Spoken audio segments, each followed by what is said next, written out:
All right, we are live. It has been a minute since I've done any live stream at all. I don't think I've done a live stream this year. I'm super stoked to have Ken back. Ken is a repeat guest who has contributed a lot to the whole Oklahoma City investigation. But he also, I may be having him back too to talk about the Trump assassination because Ken is trying to get his book out, but Trump keeps getting attempts on his life. So it's, I think, kind of played a little bit of hell with your publishing schedule. How are you doing today, Ken? Yeah, not too bad. And yeah, that's exactly right. Whenever I think the book's done, somebody else tries to take a shot at Trump. But this time, as I was telling you off camera, this probably isn't going to get included. The book's pretty much all edited, and we're just finishing up, putting some diagrams. So at some point, you got to draw the line, unless he actually Only does get X number of assassinated. attempts, not 10. You got to cut it off somewhere, right? Exactly. Yeah. All right. Well, I'm definitely looking forward to seeing that book. And before we get going, I just want to shout out some people, and this includes Ken. Ken is continuing on, many other people who have been researching this. Starting, I would say, with the Wilburns, Glenn Wilburn and Kathy Wilburn, now Kathy Sanders, whose latest book I highly recommend everybody check out, Shadows of Conspiracy. And I'm going to put links in the description, but I feel like I can't shout out all these people enough. It's really, really, really important. Another great source is the one who started me down this whole Oklahoma City journey. That, of course, is the great Margaret Roberts, nicknamed Mars by her friends. Mars Roberts has been following down that path and working with somebody who Ken and I both talk to all the time, Jesse Trentadue. And I think that Ken, through his name, he's JD Cashless on X, is following in the footsteps a little bit of the great JD Cash, who did a lot of work on Oklahoma City and has sort of taken up the baton from Roger Charles. And I think you were the last person to interview him. And you've been working with Jesse Trentadue and the Charles family and one other luminary who's so important if you really want to get to the bottom of everything, and that is Dr. Wendy Painting, who wrote this book. And if you really want to dig into Timothy McVeigh, this is the book. Book some time, because it's not light reading. There's so much in there. So I just wanted to shout these people out, and Ken, and shout you out too. Thank you so much. Oh, well, yeah, I appreciate the kind words, and you're helping continue to shine a light on this case too. I'm a news reporter. I cover the everyday news, and I really got deep into this story from probably 2021 up until Trump was shot in Butler, and I've been mostly focused on that ever since. And so, you only have so much bandwidth. Sure. And it's nice that other people are starting to mainstream this. I mean, when Margaret Roberts' book came out, she was on Tucker Carlson's show. She had like big guys like Jack Posobiec promote it. So it's great to see it, not exactly like mainstream conservatism, but there are some big guys that know about it. So I don't think this is going away. Right. Well, and you guys are just doing great luminary work, very conscious, like Jesse Trentadue, again, who I think we're going to lean on his work a little bit today. Correct me if I'm wrong. His lawsuits and things like that, trying to expose the SPLC. And another person who is going to be thrilled is, I think, Kirk Lyons, who nicknamed Morris Dees. He called Morris Dees his personal biographer or something like that. There's no love lost there. So it's wonderful to see people's work coming forward, especially in a community where there's a little bit of friction behind the scenes. There's a couple toxic personalities out there who like to attack and do different things. So I really always want to shout out people who are doing amazing work. Absolutely. But Let's go ahead and jump back. I don't know where you want to start. First time I had you on, I was like, okay, well, let's start before Oklahoma City and go all the way back to Gordon Call. This maybe you'll go that far back. I think it's a little later than the Gordon Call period of the 80s, but at some point, SPLC, I think, was doing something called Clan Watch, and it blurs the lines. I don't know where Patcon came in and Clan Watch went out, and where they were actually breaking up the clan or they're upholding the clan. I get very confused. So what do you say? Can we walk through all that? Yeah, absolutely. And I guess we should start with the reason why we're talking specifically about the SPLC is about 10 days ago, the Justice Department issued one of the juiciest indictments that I've ever read. Like, it's not very often where I'm rooting for the government, but when I saw this case, I got awfully excited. Basically, they charged the SPLC with like money laundering type charges and illegally paying informants. The crimes themselves aren't as interesting as the details here. Essentially, the Klan from 2014 to 2023 paid millions of dollars to neo-Nazis and KKK members. And, a lot of these groups were kind of outdated by 2014 to 2023. We're talking about like Aryan Nations, National Alliance, obviously the KKK, a group called the American Front, the National Socialist Movement. I'm unclear why the SPLC was paying for these groups that were more prominent in the 80s and 90s, but it kind of shines new light and puts new historical context in just how broad and far-reaching the SPLC's informant program extended. Basically, so far in the indictment, we've seen that they have an informant. They number it by F, like F1, F2, F3. F stands for field source.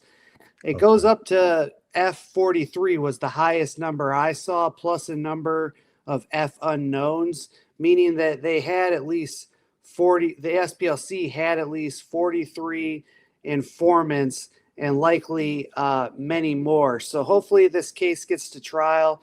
We'll get to find out a lot of who these people are. We figured out a couple of more of the minor people. I think a lot of the public on Twitter really wants to know who F37 was because he helped organize the Unite the Right rally in Charlottesville, which of course is where, some guy drove his Dodge Charger into a crowd.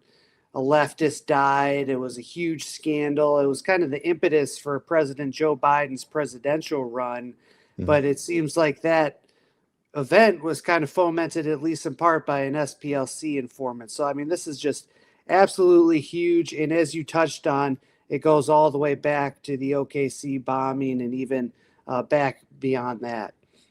Now, there are some problems. I'm not going to say that this indictment is perfect, and because there's one glaring issue, and we've talked about on America's Untold Stories and talked about with Jonathan Gross, who was working at the Justice Department. There's something significantly missing, and that is a defendant. It is literally an indictment against an organization, but who? Is it Morris Dees? Is it a member? Who in actuality is being charged? Because at this point right now, you have an organization, and Jonathan Gross made a pretty good joke. He goes, yeah, you could take some boxes of papers and put them in a cell. That's not going to be completely satisfying. Now, I am still enjoying it just by the exposure aspect. And I've debated with a friend of mine, Nathan, a lawyer, on it, and saying, I think the exposure is good. He goes, what are you talking about? They bragged about it. They put it in their newsletter and stuff. And my stance has been that, yes, they did brag about it to their audience when they're fundraising, but it's not like something I think the general public has realized or understood was happening. So even if a single person doesn't get locked up, this exposure is now mainstreaming the payoffs to figures in the Klan and whatever else. Do you have any thoughts about, my minor little pushback here? Yeah, no, that's a good point that we don't actually have individual people who've been charged, at least not yet. This is like when the Justice Department will take actions against like Facebook, and then it'll be a fine, and that's pretty much it. Hopefully that's not the case here, because this isn't like an antitrust issue or anything like that. Like, this is actual crimes. I mean, wire fraud, money laundering. And when I'm reading the indictment, I don't know how this informant program was able to be financed by the banks in the first place, because basically they set up a network of shell companies and wired the money, I guess, to these various Nazis and Klansmen through this financial covert network. But line 14 of the indictment, it's really interesting. It says, so it lists some shell companies: Center Investigative Agency, acronym for CIA. I guess they're being pretty cute. Fox Photography, Northwest Technologies. But then it says these fictitious entities were never incorporated, had no employees, and conducted no actual business. I don't know how you can get a bank account with a shell company that doesn't have an articles of incorporation. That's, I'm not too familiar with how that works, but that doesn't seem like why aren't the banks getting in trouble for this too? Yeah, I know. And it's kind of like, well, didn't Bitcoin exist? I thought they'd be doing crypto or something. Or straight cash. That's how the FBI pays its informants. That's true. Yeah. That's true. Now, have you dug into, and the whole thing is kind of curious too, because I mean, it's the DOJ who's pressing charges against the SPLC, and I would argue that the DOJ, and I think Jesse would back me up, has been working with the SPLC. So half of this stuff, there's the the old joke that I always like to say, that if you're in a meeting with extremists, there's 3 people in a extremist meeting, 2 of them will be feds. So this is kind of a curious situation, isn't it? Because wouldn't they be possibly charging themselves? Yeah, and the DOJ has not really emphasized that aspect of how this whole operation runs. In fact, that's the SPLC's counter. They did some filings 2 days ago saying that, well, acting Attorney General Todd Blanche says that they had this network of informants and that they never passed this information to the DOJ. That's absolutely not true. And they're seeking an order from the judge to force Todd Blanche to correct the record on that. And there were several interesting examples they gave. SPLC, this was crazy news to me, had an informant inside a neo-Nazi terror group called Atomwaffen, which was very active in the late 2010s. And I looked up the specific case referenced. It was some guy was talking about bombing a synagogue. He ended up getting charged with, I think, possessing an unregistered firearm. But the charging papers say that he was talking to an FBI informant and an undercover agent. And so now we know there was also an SPLC informant involved in this whole Atomwaffen thing. So that shines a whole new context on it. And then there was another one where they talked about how they were spying on a group called Vanguard America. One of its members was trying to get a security clearance, and he lied on the security clearance about him being part of an extremist group. The SPLC informant gave that to his handlers, who passed it to the DOJ, and this guy got charged. The interesting thing about that is Vanguard America is what it's the precursor to what's now known as the Patriot Front, which is the most kind of infamous of these type of groups today. They're those guys. They've got more of an American. Isn't their uniform khaki and tiki torches? Yeah, khaki polos. They don't do the tiki tortures as Oh, much sorry. anymore, but so pretty much Vanguard America was more like a Nazi thing, and then after Charlottesville, the group's in disarray, and a guy named Thomas Rousseau hijacks it and rebrands it as Patriot Front. Now they've got like an American aesthetic. It's not as controversial. It's red, white, and blue. They call themselves American nationalists. Of course, their definition of American is like a white European. So it's kind of the same thing, but they've got more friendly aesthetics, I guess. And I don't think all Okay. those guys are feds, but we know they're crawling with feds. And now we know that the SPLC had infiltrated their precursor group. Well, what you're describing with it, the change in all that, it sounds like George Lincoln Rockwell all over again. I don't know if you've ever looked into him, but he was the American Nazi Party. He's like, well, we need to change the name and soften that a little bit. It's probably, Yeah. it was even closer to World War II, and he was like getting enough pressure. It's like, well, let's go ahead and change that. From him, of course, came National Alliance, was sort of a breakaway with Pierce, who wrote the Turner Diaries and ultimately died in 2002. That's National Alliance. Anyway, a lot of things, but it sounds like you and I and people in the whole Oklahoma City investigatory group, Patcon investigations group, should be thrilled then, because both sides now are attacking each other. Like the returning documents from SPLC, that's enlightening too. I think that's great information that Jesse wants to know. We want to know, and now it's all in public record. I hope that please more exchanges. Yeah, it's fantastic, and it's pretty funny because one of the field sources for the SPLC, F9, he was a member of the National Alliance for more than 20 years, and he got paid over $1 million by the SPLC. Well, it turns out that he is now flipped. He's cooperating with the DOJ in this case, and the SPLC filed a complaint saying this source is biased. We're not sure why, because the reason was redacted, but that was also disclosed by the SPLC itself. So I got a good chuckle out of that. It's like as soon as you stop paying this guy, he starts working with the government. And you might wonder why. Yeah, I think you asked the question, like if this SPLC had been working hand in glove with the FBI and the DOJ for all these years, what's going on here? And I think it's just the fact that the SPLC kind of, by its own terms, jumped the shark about 5 years ago.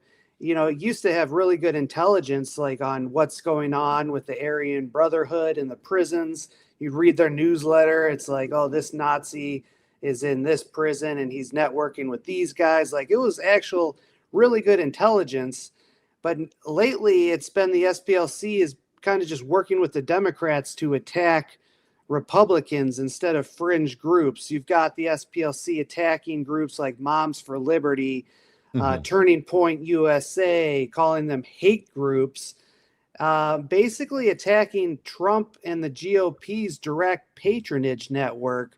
So it's really not surprising that now that Trump's in charge, it's like you directly have been attacking me and all my clients for the last 5 years. We're going to get our revenge. So I would imagine, I almost would be willing to guarantee that the FBI still works with like the ADL and other groups that have kind of struck bargains with the Trump administration. And this is just pure politics. But, still, as you said, it's great for us researchers. And it's good that they did this. Like, this is kind of egregious that the SPLC had been getting away with this for all these years. Well, and I definitely, this is something I wanted to do a special thing on SPLC. So I'm very happy that it's just being rolled out for me. But I'm kind of wondering if the guy you're talking about could be Eric Glebe or Glebe. I don't know. ERICHGLIEBE. Or Will Williams is the guy who ultimately took over National Alliance. I think he seized it from Eric Glebe. So I would be interested to know who that is. And I've interviewed Kelvin Pierce, William Lethal Pierce's son, and maybe he has an idea. I don't know, but that I'm very, very curious on who actually took that over. Now, since it's all names, and that's kind of annoying too. It's like, okay, well, why do we have informant? It's like, wait a minute. Are these SPLC informants, or are they FBI, DOJ informants? Why are you hiding their identity? Did they all flip? Or are you putting them out there to get them to flip, and maybe we'll actually see some charges? Yeah, I mean, in the context of this, a lot of them might have been double dipping, but I think these people work solely for the SPLC. And the reason I say that is, again, being kind of suppressed by the DOJ. Like when they did their announcement, they made it seem like, oh, the SPLC is paying these people to kind of boost these groups and sow division within the country, which that is true to a certain extent. But I think the reason the DOJ doesn't want you to know about is that the SPLC essentially serves as a cutout for law enforcement, where if they're not allowed to do something according to their own guidelines or the Constitution, they can turn to a private group who then has their own network of informants do the government's dirty work. And like, you don't just see this in the context of human sources, you see this now with electronic surveillance, whereas instead of getting a warrant for somebody's cell phone data, they just buy it from private data brokers. And that's like a workaround around the Twitter files. Twitter. The Twitter files. What do you mean by that? Well, the Twitter files was literally that. It was a company. Oh, Twitter, censorship. Yeah. I mean, literally. Well, not just censorship, but you think they weren't surveilling? You think they weren't turning over the information for, all these people who could be deemed troublemakers? So yeah, they might push some out, but I guarantee they were monitoring. They had a weekly meeting even set up. That's a really good point. Yeah, exactly. So, and I do know that law enforcement will also pay things like, there's license plate scanning companies out there, and it's illegal. The law enforcement can't just go scan every license plate, but they can go pay a service who's already doing it. So there's some real shenanigans here. And I'm curious, have you talked to Jesse at all? Because he has multiple, lawsuits in with FOIA and everything else, to see, this may open up some of these requests. Oh, a lot of the lawsuits specifically focusing on the SPLC were closed, more than a decade ago. But that's an interesting point, was like, well, some of this information proving that certain documents exist, can Jesse go back to a judge and be like, well, the FBI said they didn't have this, but now we know, according to the indictment, they were paying Aryan Nations people. I'm sure that has something to do with Jesse's lawsuit. And I know a lot of the defendants who got sued over Charlottesville are waiting with bated breath as well, because if an SPLC informant was responsible for some of the things that got them sued, you could reopen that. Yeah. Now I'm curious. Let me see. I want to put out, if people have some questions, because I definitely want to get questions to come in here. Dr. Evil, thank you very much for the super chat. I'm with me too, Dr. Evil. So thank you. Anyway, those who want to ask a question, please in the chat, just say question and then the question, or Q and the question, just kind of delineate it so I can make sure that I'm picking up questions and not just conversations between each other, if you have any, and keep an eye on the chat to see what is coming in. But do you have any ideas who some of these people are?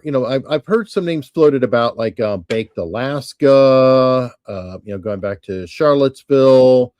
I don't know if Nick Fuente's name has come up, but his name keeps percolating at different points. Like, why is it he could be yelling and megaphones and everything else, and nobody ever says anything?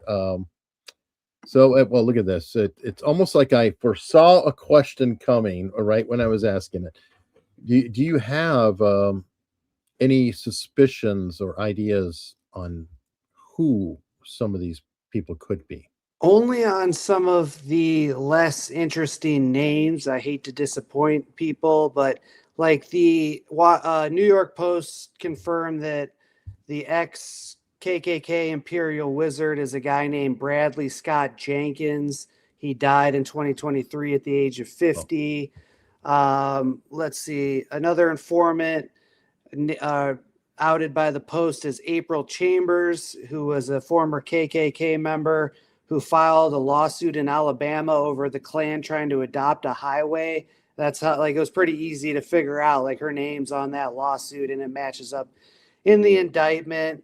I was able to confirm only one. There was an F-39 who was accused in some lawsuits a couple years ago for stealing documents from the National Alliance and giving it to the SPLC. And it turns out, his name is Randolph Dillaway. He was a National Alliance accountant. The interesting thing in the indictment, it reveals that he didn't actually steal the documents. He was paid to take the blame. And it was the guy that made $1 million who is now cooperating with the DOJ who actually stole the documents. So that's really interesting. But I think that's just about the only ones that I've seen that have been confirmed. I could almost guarantee it wasn't Nick Fuentes, because the informant who involved in Unite the Right was being paid between 2015 and 2023. Well, Nick Fuentes would have been like 16 years old in 2015. He wasn't. He was there, but I don't think he had the. Yeah, he was at Charlottesville, but he like showed up, and then it's like things that were already out of hand that day. He wasn't even involved in the Torch March or any of the activities of the chaos the next day. And keep in mind, the SPLC basically doxed him about 2 years ago, 2 years ago after Trump won the election. He kind of went viral for saying, your body, my choice. And that really put him back on the map. And then the SPLC did something where they posted a picture of his house. Some crazy guy eventually showed up and tried to kill him. So, and say what you will about Fuentes, but he is more like of a high IQ guy, pretty articulate. Usually the SPLC will get absolute clowns who then they can like straw man the far right and be like for an example, the National Socialist Movement is in this indictment, and they were literally dubbed like the Hollywood Nazis in the 90s. It's like these clowns in jackboots and Nazi uniforms go out and march and stuff and just look totally ridiculous. And then the SPLC uses them to garner donations and just totally clown their opposition. So like a guy who I would give an example who, I'm not confirming that he's paid, but very well, I wouldn't be surprised, is Jake Lang. Does that name sound familiar? Not Jake Lang, but I have a feeling you might mention a former guest of mine, Jeff Scoop. Yeah. Well, Jeff Scoop was an FBI informant, and I thought he might have been the National Socialist Movement one, but I don't, it doesn't really match. The NSM one was also involved in a motorcycle gang, so I don't know if he worked for the SPLC. But tell me about Jeff Lang then. So yeah, Jake Lang, sorry, was a January 6th guy who was like swinging a bat at the police, but it was when you see it, it wasn't like a hard swing. It was almost like he was WWE type swing where he pulls it at the last second. He gets put in jail, but he's allowed to live stream in jail, even from like the Brooklyn Metropolitan Detention Center. His prison mates called him a snitch. They said he was an informant in jail. He started a militia from jail. And more recently, now hold on. This was during January 6th, people, because I can tell you, we just had Jonathan Gross on, and the conditions that most of the January 6th people were under, he was complaining about vociferously, which did not involve live streaming. I promise you. Yeah.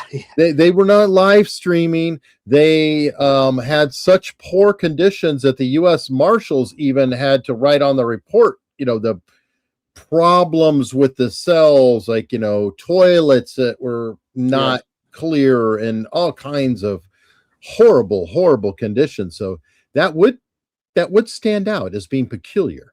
Yeah, they called it the DC Gulag for a reason. And yeah, it's my understanding that he was held somewhere separate. That's what like his former cellmates said. But more recently, this is the guy, I guarantee you've seen the video. He's going to these protests with a flak jacket. At one point, this is like within the last year. At one point, he rubs bacon on the Quran. Another point, he rolls up in a van with a goat and starts humping the goat. Another point, he's driving a giant truck with a bunch of leftist protesters, and he's throwing out ICE, which is a reference to, ICE, the law enforcement center, like really just over the top theatrical stuff that has all the hallmarks of somebody who would work for the ADL or the SPLC. It's like more a guy like him instead of, a Fuentes is kind of the character we're dealing with here. Well, and it's weird because you mentioned that, and it made me think again, George Lincoln Rockwell, and going back, this is back in the 60s and 70s, and he was dealing with, I don't want to be mean, but like a lower stratum, like people who are hopeless and really having a bad time of it. And that was one of the conflicts that Pierce had with them. And Pierce was Dr. Pierce.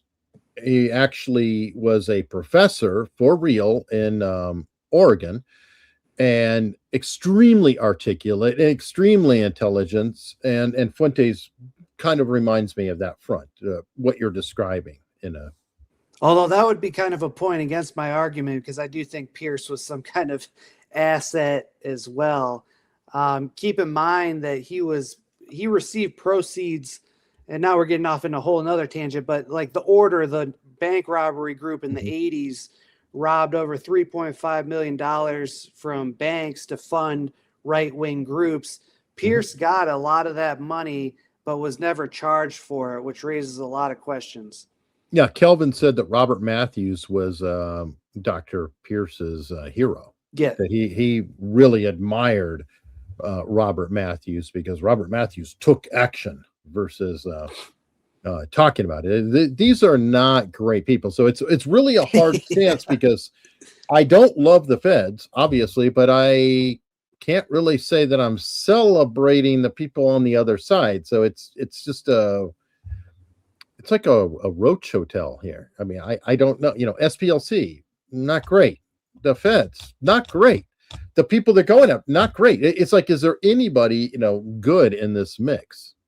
Yeah, well, the guy you interviewed, Danny Colson, I think the title of his book is No Heroes, which is definitely appropriate in this whole story. My concern is not, there's a lot of problems within the whole neo-Nazi far-right realm as it is, but certainly the last 5 years under the Biden administration and a little bit before that, it's spread to now where they're targeting people who I would consider more good guys, like the Whitmer guys were not Nazis or anything. They were just concerned about the COVID lockdown. And that's one of my biggest concerns is a lot of these tactics that we're discussing are now being employed against just kind of more mainstream Americans. Yeah, no, too wide of a net, if you will. Yeah. Sherry McMillan had a question here. I don't think Candace is involved. I'm not a fan of Candace Owens, but anyway, the question is, what about Candace? Seems funny that her and Fuentes left just before this came down. Now, I have said many, many negative things about Queen Candace, and I am not a fan of her in any way, shape, and form. But I will say that she would not exactly be the poster girl for a lot of the types that are involved. I'm sorry that there are many actual racists involved. That's the best way I can put it. Yeah, I agree. And she was a part of the mainstream GOP apparatus for the vast majority of her career until like the last 2 years. So, if anything, she's like a monster of the Republicans' own creations. I think Orrin McIntyre of The Blaze, he did a pretty good podcast on Candace where he's blaming Republicans for the monster they created. It's like you kind of try to prop her up just because of her identity, and now you pretty much given her an audience, and look, you pretty much reap what you sow.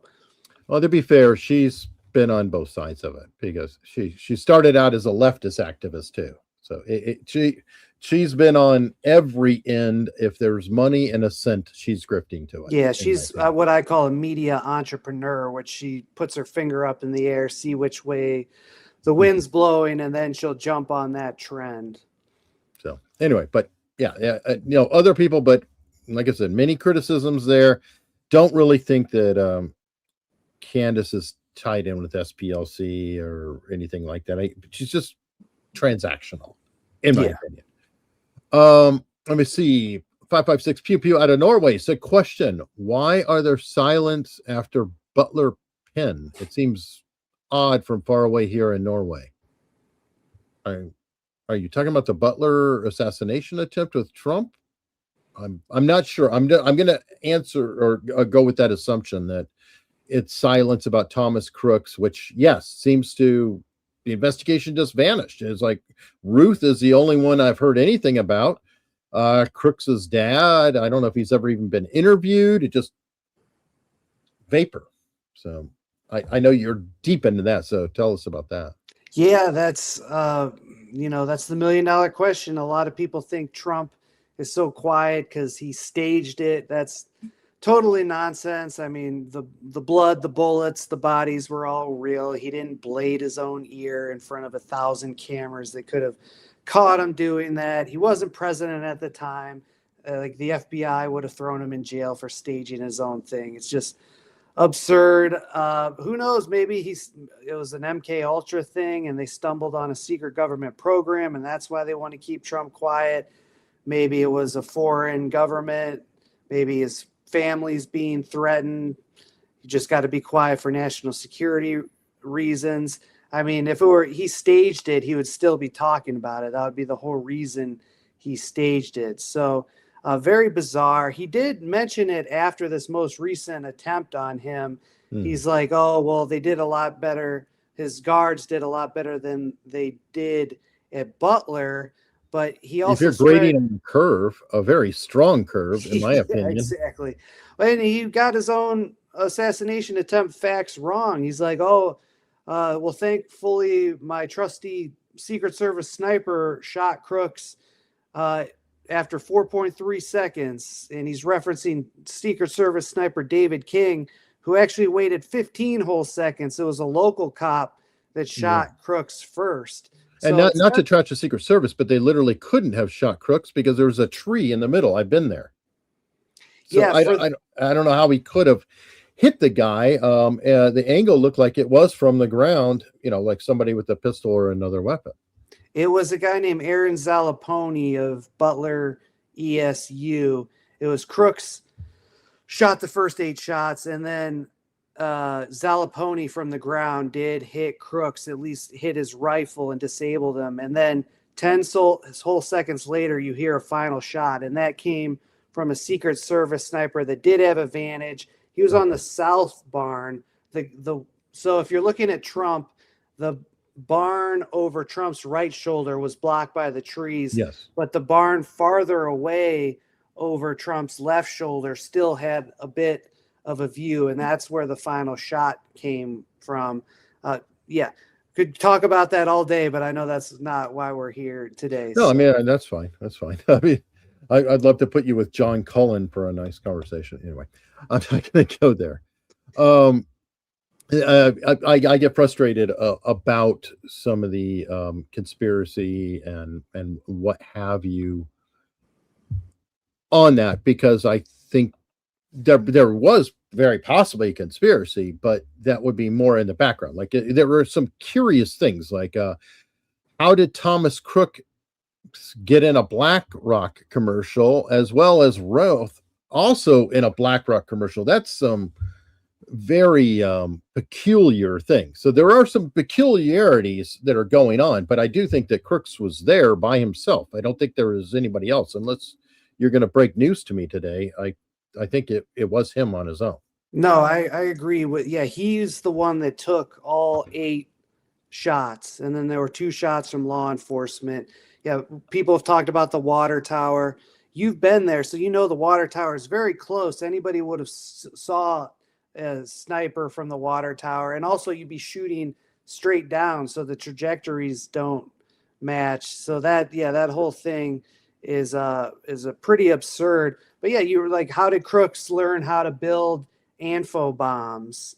You know, he was either in a chat room where somebody taught him that. Like he's not an autodidact. He's a smart kid, but I would imagine he was like in a chat room, probably inhabited by feds. And that's another reason why we haven't heard anything, because they would have to admit that Crooks was on their radar. Kind of like the OKC stuff. Maybe Crooks was in touch with an SPLC informant. It's possible. I mean, it is entirely possible. And I kind of feel like there are a lot of parallels to Tyler Robinson with Crooks. Certainly both young, brilliant, engineer-minded type of kids who were gamers. We know Crooks was in touch with a neo-Nazi whose handle was Willie Tepes. That came out in Tucker Carlson's documentary, and they're discussing terror tactics on a comment thread under a YouTube video. But this is all the way back in 2020, and then that's the only internet activity that we have of Crooks other than metadata. He goes dark from like 2020 to 2024 until he turns up on a rooftop. So we don't know what Crooks was doing for those 4 years online, as opposed to Tyler Robinson, who we do have his Discord chats. The ones that are published by the government is just like a friend group. It's not like Tyler Robinson was on these murky fringe neo-Nazi chat groups. He was just, hanging out with his friends. I mean, he was into some weird, had some weird fetishes, it seems like, but it's a little bit different from, the kind of milieu of what we're talking about here, the actual Nazi accelerationist stuff. No, I agree. And Robinson is a kind of a leftist angle versus the other. It seems so. Yeah. So anyway, I guess we are sidetracking here, but let me see. Dim EO Crew 666 Guru. I don't know what that is, but anyway, question.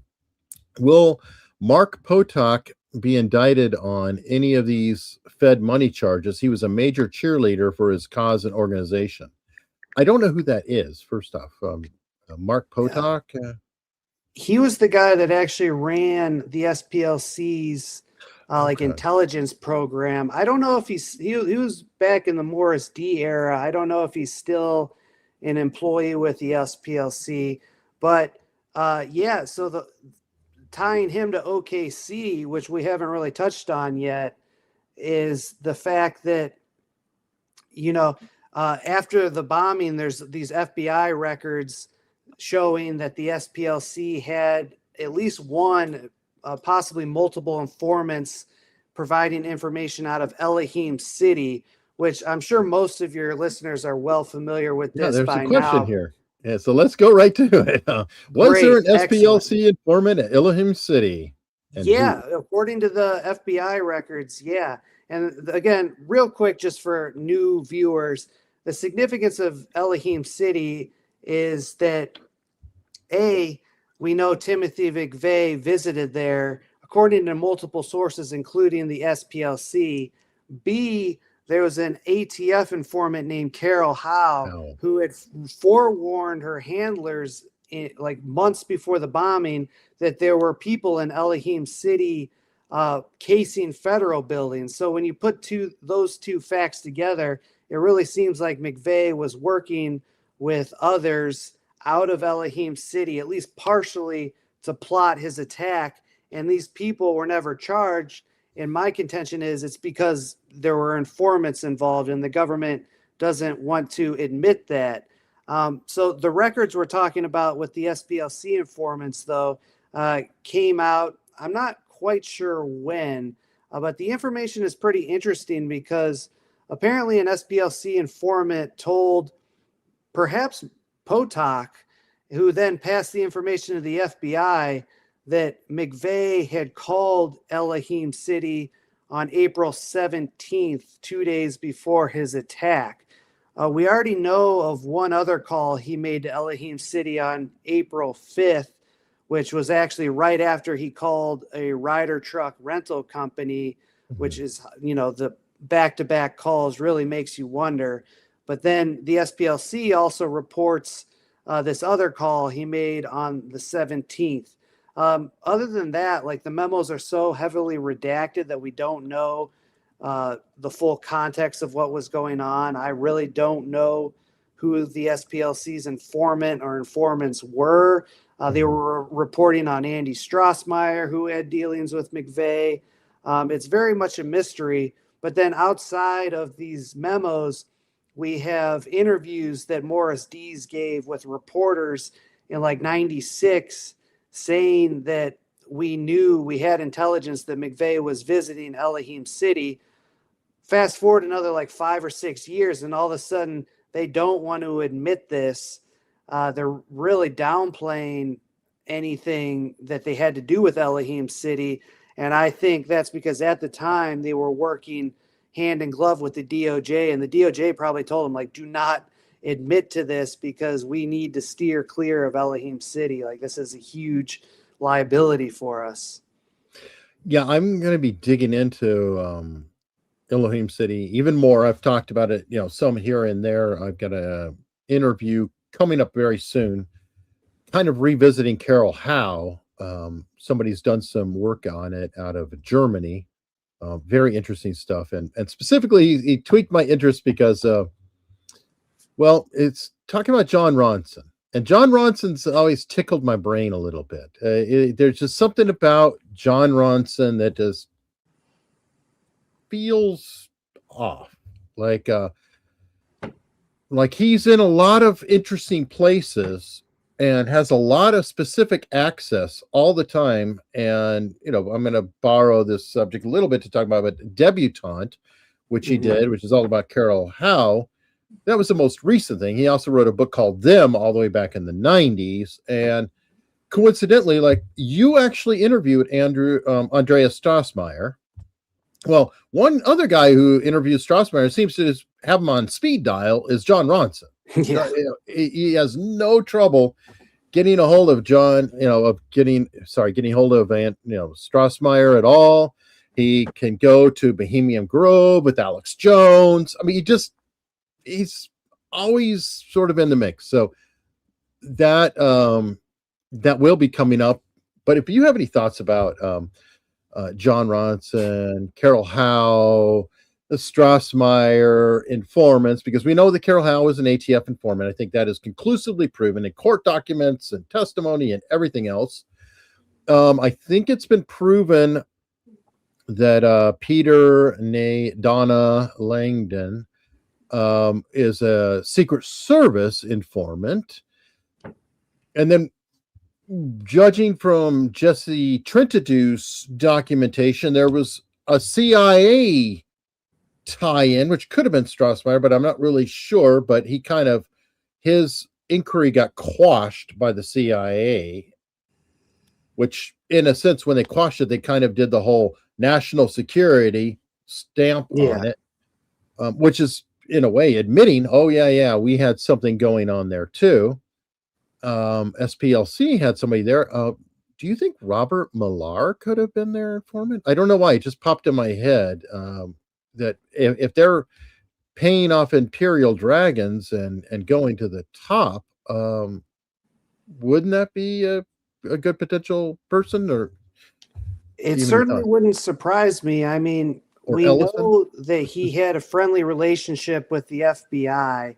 I don't know if he was ever like a registered confidential human source, but Danny Coulson writes in his book about how he would chat with Millar all the time. And I guess, there's contrary opinions. Like some people thought that Millar was trying to play some sort of game where he's given a little information to keep them away from Elohim City or to try to suss out what the feds might be doing.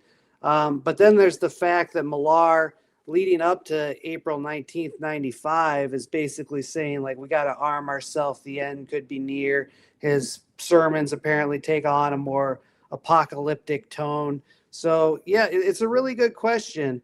And then, as far as John Ronson goes, I just, he reported last year that Carol Howell's dead. And I think the guest you're going to have on has come up with some really compelling reasons to doubt that, and that maybe that whole report was a hoax. So that's pretty much all you need to know about Ronson, is that it seems like he either got it really, really wrong or he was intentionally spreading some BS about how. It's bizarre. I haven't fully yet watched the German documentarians' findings on Howe, so I need to dig into that for sure. Definitely check it out, and it ties to you too, because when I first had you on, I think I've asked you again, but it's been a while. You had inquiries into, I believe, you put in FOIA requests and inquiries into the Tennessee Bureau of Investigation. Have you heard back yet? Well, no, because you have to be a Tennessee resident to file a FOIA with the state of Tennessee. But I did get Judicial Watch, which is like a DC-based transparency organization. They have somebody from Tennessee that filed pretty much not on my behalf, but like willing to take up the cause. And unfortunately, my friend over at Judicial Watch, Chris Farrell, he's been a little inactive. I think he's had a little bit of a health problems. I don't want to out his personal business, but he hasn't been doing his normal podcast and everything. I think he's taken a little bit of a break for health reasons. And so I just haven't really been bugging him about it, but I need to, inquire about the status of what Judicial Watch is doing to uncover because apparently Howe died in a house fire. And so there should be fire reports, police reports, all kinds of stuff we can get. And it's very thin. I mean, it is very thin. There's just kind of a basic newspaper report and a newscast bit, but it doesn't go in. It's like most local areas, because it's Sparta, Tennessee, not a big place as far as I know. So that would be a recurring story in most local news networks. A horrible house fire with somebody dying of real notoriety. I mean, Carol Howe, if she's revealed her trial, I have her Diane Sawyer interview. We're talking about national publicity here in a small town, and nothing. I agree. Yeah, I agree. And somebody needs to get to the bottom of it. Maybe that'll be my next project when this assassination plot book finally comes out. Yes, well, I definitely, I hope you do that, and I want to follow up on it too. I think that one of the curious things, and I'll just throw it out there ahead of time, and Sven, who I'm interviewing, who he covered it too, it always troubled me why Ronson was interviewing a family member and talking about the coincidence of the name McVeigh being a bad thing, except Carol Howe always identified him as Tim Tuttle. So that's a tease for everybody that that he was always identified as Tim Tuttle by Carol Howe. She didn't seem to have any other knowledge of Timothy McVeigh other than Tim Tuttle. She referred to him as that, to all statements, all witnesses, and everything, but somehow or another, the name McVeigh to her family, estranged family, came up. Yeah, that's a good point for sure. It's a very interesting slip. So, Let me see if we've got another super chat in here. Scott says the question is, what's the end game of this whole conspiracy? Which one? I mean, the SPLC, I think they got caught with their pants down. I don't think they expected any kind of charges. This was, weren't you shocked? I kind of was. I was absolutely shocked. Yeah, I think they probably have been doing this for so long that maybe they got really sloppy with it. Well, like I said, they just, they jumped the shark and they started attacking a major entire political party. And so, once Biden's DOJ gets overturned and there actually were some replacements, now they become in the eye of Sauron. So, what goes around comes around. All right. Somebody has a great question here. Is James Comey connected to OKC as a possible suspect seen by witnesses? I know that Mueller is associated and Merrick Garland is associated with Oklahoma City, but I'm not sure about Comey. James Comey's like 6'7", so I think he would stand out. Yeah, and I'm trying to recall. I think like he didn't have much experience with the FBI. I don't think he was anywhere connected to the bureau in the 90s. Comey is connected to 9/11. I think he was involved in Guantanamo Bay and all of that. No relationship to OKC. Right. And let me see. Did I miss anybody? I mean, well, Merrick Garland, Jamie Gorelick, I believe, is tied in with that mess. Obviously, Janet Reno, if we're going Justice Department.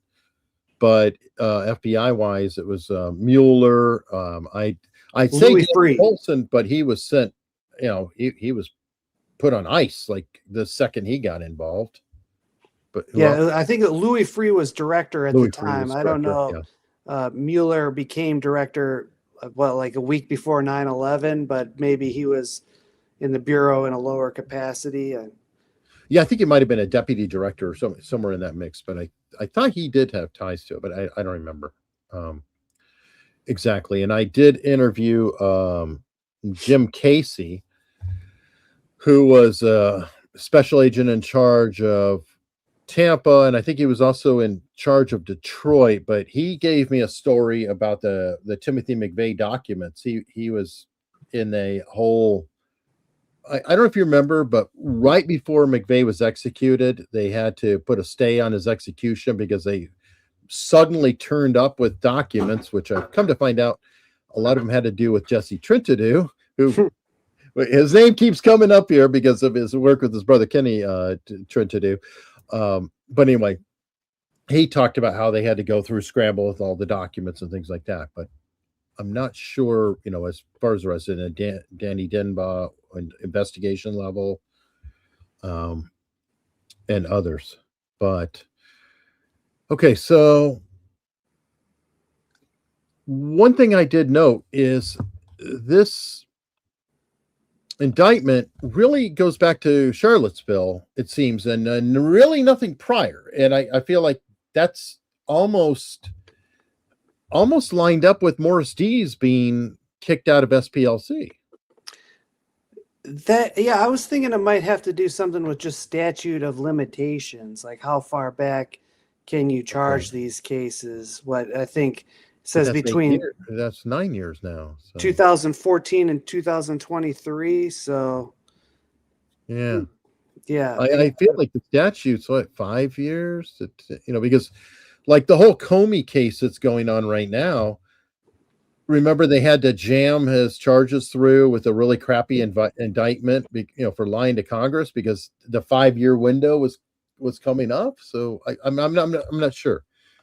I'd be curious. All you lawyers out there, please comment below what the statute of limitations for this type of case would be. Yeah. Let me see. Oh, we've got Dr. Painting, Wendy in the chat. She's saying that Jesse was instrumental in the discovery of those missing documents. So I'd love to hear more.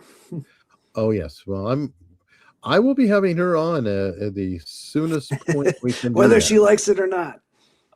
Wendy likes to work in the background a lot, but yes, we will find a way to do that. Let me see. All right, so any other theory on that? So you're thinking it could be statute of limitations. It just seems like they've left so much on the table and so much history that I really do want to know. I mean, Oklahoma City, these are all headline grabbing things. I Yeah. would be, Patcon. Is there a direct tie? I feel like there is. Yeah, Jesse Trentadue specifically alleged that in his FOIA lawsuit for the SPLC documents. He said, like, the whole OKC thing was a joint FBI SPLC sting operation that went awry. So I don't know, whether that was like a formalized thing or if it was SPLC was just one of the many pieces of that jigsaw puzzle. But it would be nice to get to it. I would guess statute of limitations. Again, just a guess. It is bizarre that a lot of these organizations, I think I mentioned this at the outset, these are kind of like the old heads of the Nazi KKK far right movement, like the boomers, and they're still getting paid in the 2010s when this is a time when there was It's a like retirement fund, Ken. Come on. yeah. But there was already a new wave of like millennials who were guys like Christopher Cantwell and even guys like Jeff Scoop were kind of Richard like, Spencer.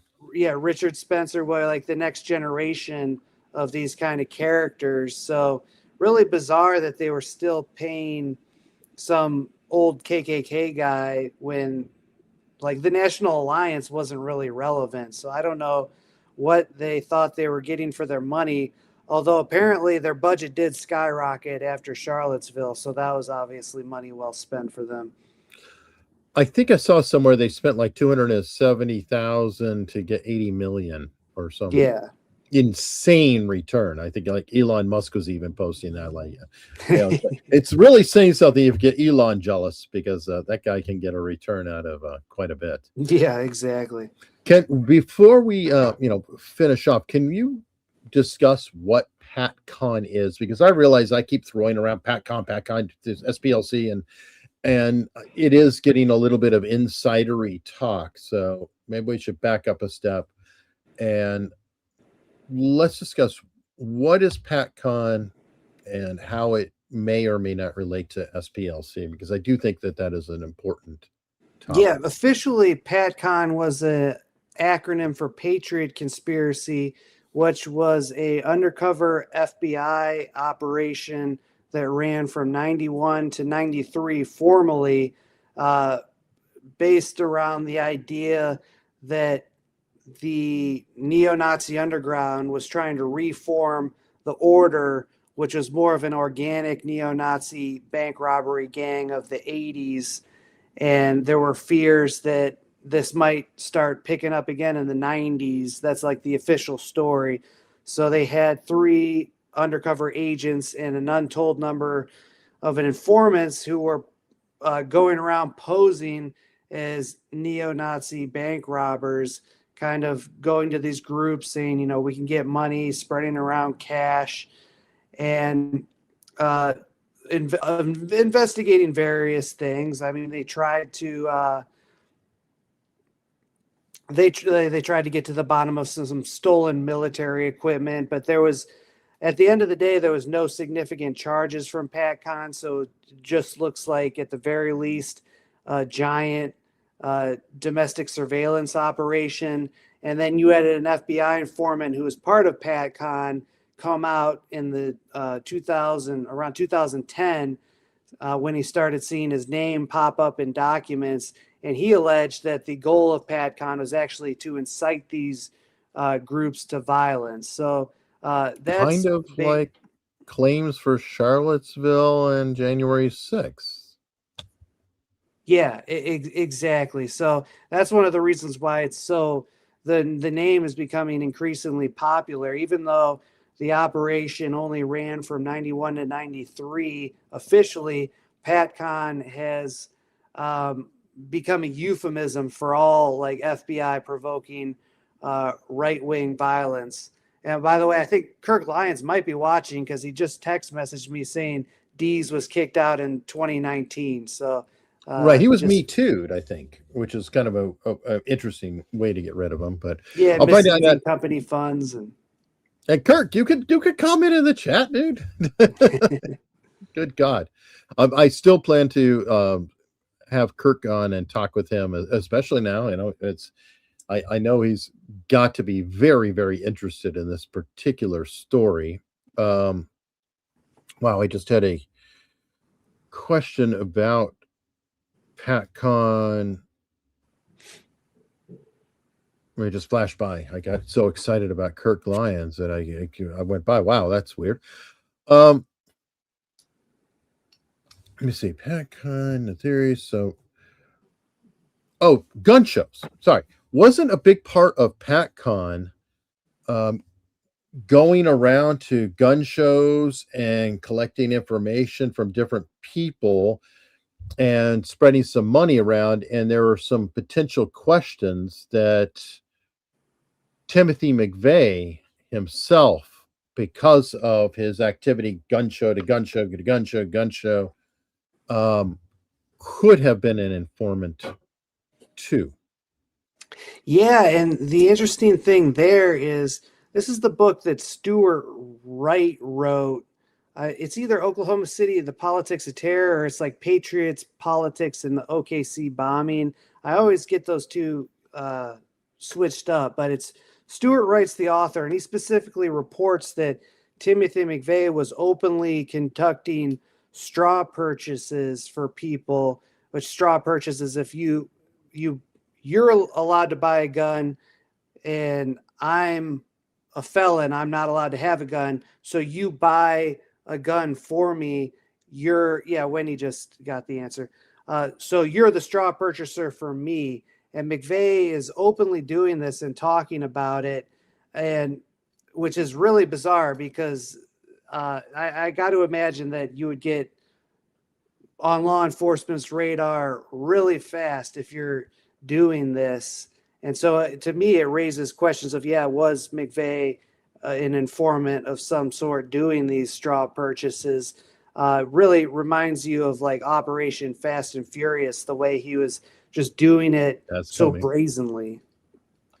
That is coming. And here's Wendy again saying, quote, "I just met him once at a gun show. Many people of note and interest, like Strassmeyer, certain German." Yeah, exactly. Okay, I haven't lost a thread on that because it's very interesting. There's these crazy parallels.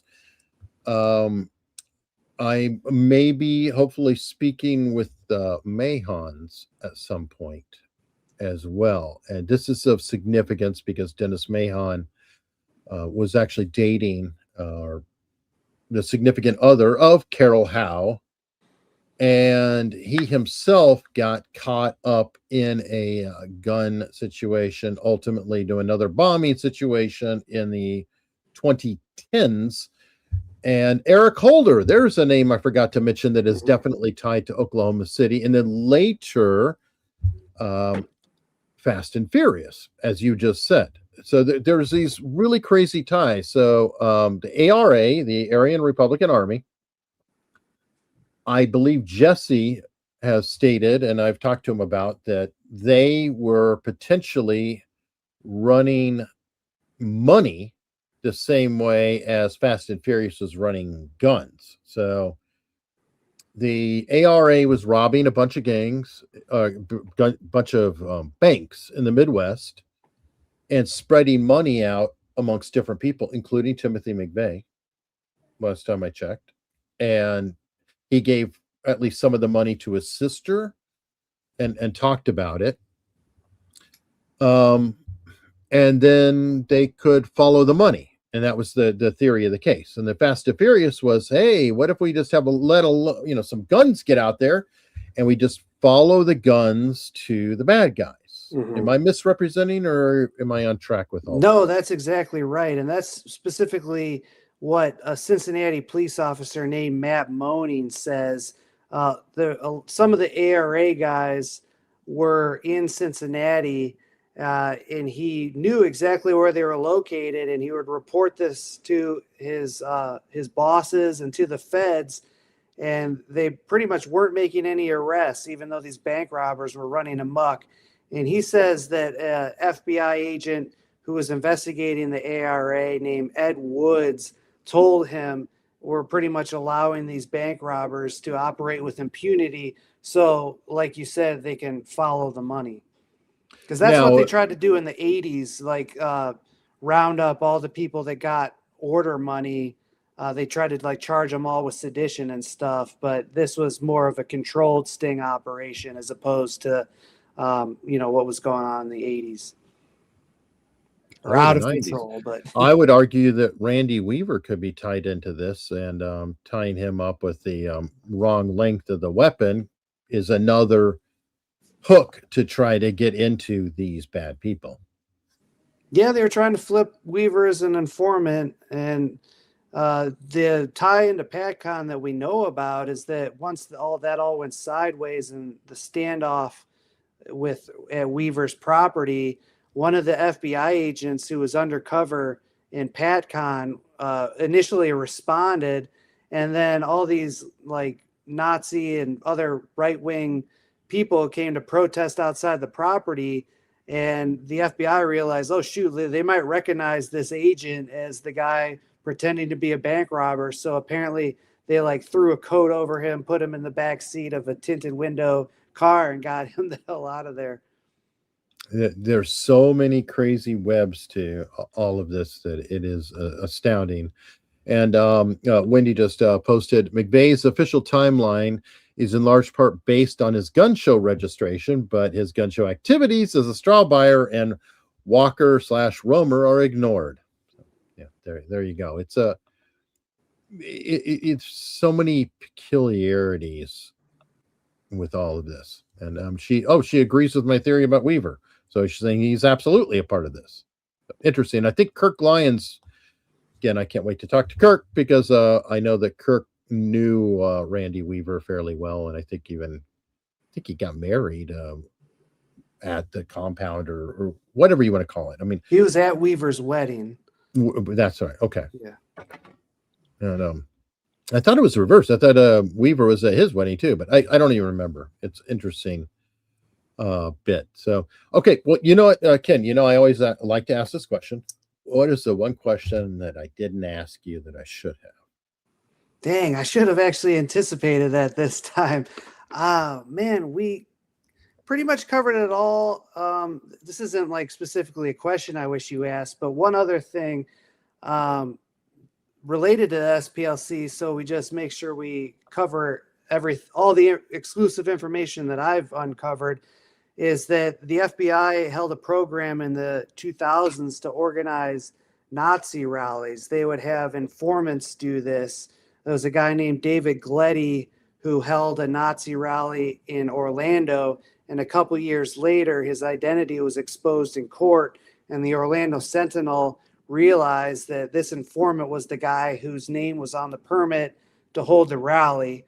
There was a couple other in the country, and they are all organized by informants, but I've got documents showing that there were also SPLC operatives, I guess, for lack of a better term, participating in these rallies. So that's just another, example of FBI, SPLC, Nazi nexus.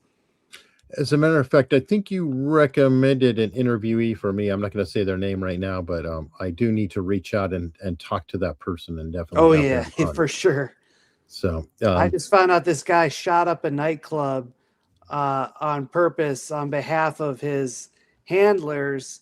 Again, you'll have to get the story from him, but basically this nightclub was going to have like a anti-racist Antifa concert, and they found out that a bunch of skinheads were going to like attack it and start a bunch of chaos. So the informant shot it up while it was empty, and they had to cancel this concert.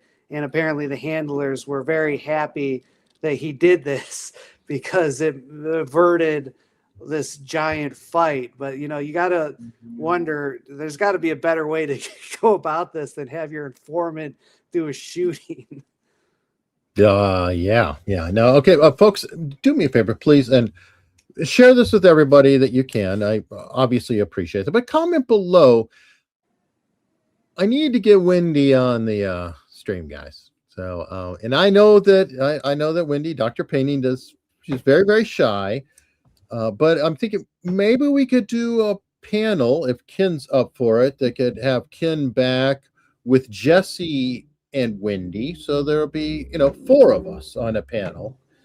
And would you be up for that if I could have you back with Jesse and Wendy to kind of discuss all the things that you guys are doing, how you're carrying on, Roger Charles' legacy, and I could start to get a chance to talk to Wendy on the air about her work. I do talk to Wendy off the air, but Yeah, I'd be honored. Yeah, for sure.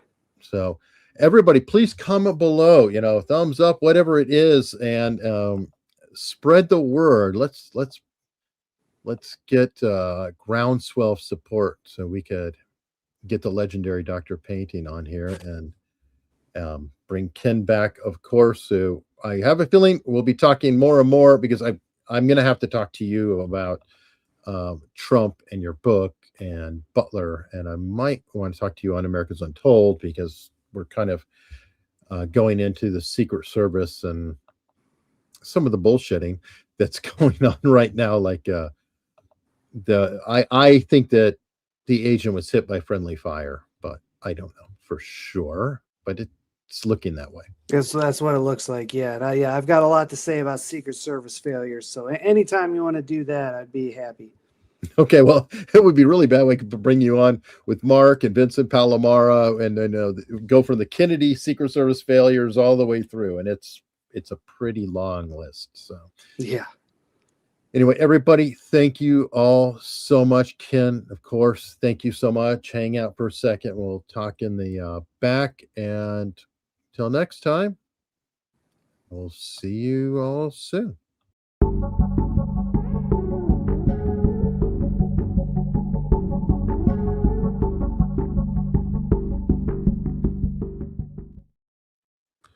All right, dude. Thank